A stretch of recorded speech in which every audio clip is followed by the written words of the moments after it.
Welcome back. Shelly here, and Treat from the Blueberry Store, True Blue Farms, and we're bringing you some more great recipes today. And what do you have today for us, Treat? What are we using blueberries in? Well, we're going to start with our True Blue blueberry preserves, and we're going to put it with some champagne. So if you'd like to put a spoon in the glass. Oh, we're getting like Hoda and Candy Lee here, huh? All right, I like that. All right, you want to hold that glass up for me there, Treat? How much should I put in? About like a teaspoon, okay. a little more if you like it, a little sweet, but all it'll do is sweeten up your drink and flavor it a little bit. You want to hand me that other one?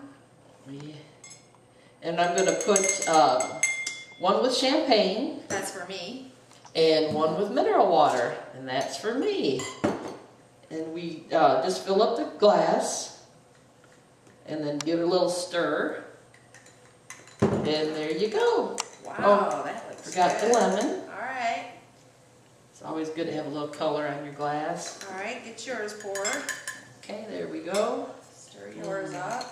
This is really a refreshing drink. It looks really You know, good. when you have that breakfast in bed, Ooh, this would be a yeah. great drink. There you go. All right, cheers. Cheers, Shelly.